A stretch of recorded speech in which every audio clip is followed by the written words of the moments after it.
What's up, y'all? I'm sitting up here trying to figure a couple of things out. This is Insider Ties. It's episode 132, I think. I really should start looking this stuff up before I start doing the video. But hopefully this will be the fastest 4 minutes and the most informative 4 minutes in the sneaker industry that you have from anybody else. Because, as you all know, I like to basically make sure that you guys are getting the type of information that makes you possibly candidates for being hired in the industry versus being used by the industry. In other words, I want you guys to be aware of all the things that are going on that aren't just simply, here's a new pair of kicks, buy these kicks. We all have to start thinking about getting in to this business because it's a multi-billion-dollar business, man. There's a lot of money around there and a lot of jobs. And the people who drive the culture are not the people who are getting hired in the culture. And the only way that changes is if we watch stuff like this. So let's get into it. Insider Ties for this week. And I missed last week, so I'm going to give you a double dose, but I'm going to go fast. And you're going to have to use right here above my head. It'll pop up in a little thing if you're on the desktop computer, and it'll give you links to the articles that I'm discussing that are on the website. So over here to my side, we're going to get started with an article from the New York Times, right? So Puma back into the NBA. New Balance back into the NBA. Converse is looking to move back into the NBA. All of these different businesses are looking at entering into the NBA again at a time where everybody talks about performance basketball shoes going down. But there's a reason for it. The largest market in the world is China.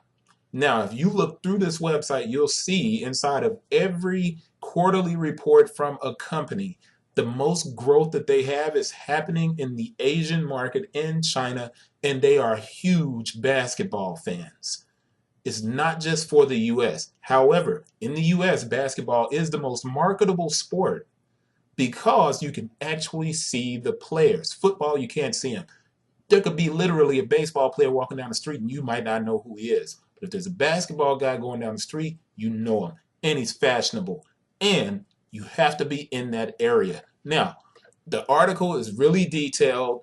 I had some really good feedback on it.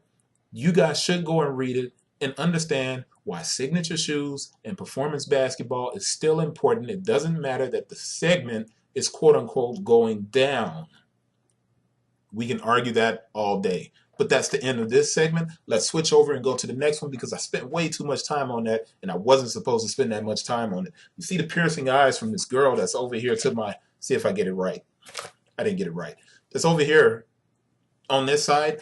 Now, Adidas is launching the She Breaks Barriers campaign and they're pumping a lot of money and time into women's sports. Now, if you visit the website a lot, you go over here to this article and you read it. If you visit the website, you know I talk a lot about the WNBA. It's a great league. I do also discuss what some of the problems are, but there are small things taking place that you have to pay attention to.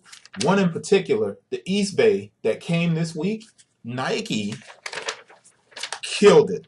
They completely dominated this copy. Breanna Stewart, MVP, champion.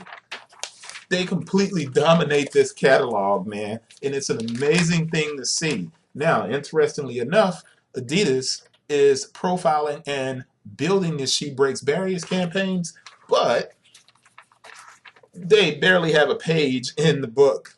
Nike dominates this thing, but they really take care of the ladies on the front of this cover. You should pick up that East Bay. You should go and check it out.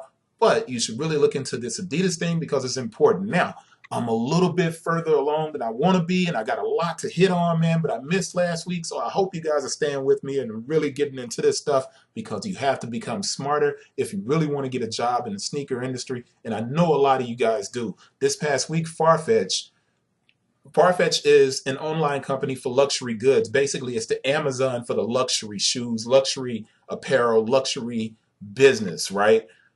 Well, they IPO'd, initial public offering. That means that they are now available to invest into on the stock market. So you can buy stock in Farfetch. Well, Farfetch, because they have IPO'd, have a ton of money and they're making acquisitions. One of those acquisitions was Stadium Goods. All of you guys who are sneaker people, you know what Stadium Goods is. You know it's a resale shop. But they actually have physical locations and they keep inventory, which makes them different from StockX or GOAT. They have at any time, I think, around $20 to $30 million of inventory in stock. So if you order something from Stadium Goods, it's authentic and you get it faster. But does that make it a smart business for Farfetch to invest into? It's a resale business. At its core, at any moment, if Nike floods the market with product, resale businesses die. So is it smart for people to dump $250 million into what is basically a resale business that any dude with a bot could potentially start himself? Think about that. Article is up here. Go and check that out. Now, I'm way over time. This is way beyond 3 minutes and 4 minutes. And I'm at the most important part of the episode. Under Armour held its Investors Day 2018. A year ago, Nike was down. They were doing bad. Adidas was like this. They were rocking and rolling and killing it. And Nike had their Investors Day. Right here, you click on the article. That Investors Day that Nike had changed everything for the brand. They started growing again. They overtook Adidas, but they did it because when you go to this article, you go to it, look at it, they introduced product, a lot of product. Air Max 270, Epic React. And I mean, when you go down deeper into the article on this page, you had the LeBron that was discussed, the 15 with the battle knit. They even discussed the fact that they were going to use fly leather. Shocks died, but they introduced product in that Investors Day. Under Armour did an Investors Day, 8 hours, nothing. Nothing. No product, no Mo Bamba, no Joel Embiid, no Steph Curry, just dudes talking numbers. It was the worst thing I've ever seen. And what I've written about now is that here they had an Investors Day, and the day before they released images of the new Steph Curry shoe that's coming out. They didn't even talk about Steph Curry in the Investors Day. What I see happening with Under Armour is the company is going to end up having a sale. I think it's going to fall. You heard that here first. That's the end of Insider Ties. If you stayed with me this long, I appreciate you guys. Thank you very much. I'm really working on the camera situation, man, but if you've been noticing the videos that I put up, you've been seeing like boxes stacked up behind me during the middle of the day. Man, Christmas season, a lot of shoes are being shipped. I'm working on the book. I'm finishing a lot of things up. I appreciate you guys for watching this entire episode. You're getting smarter.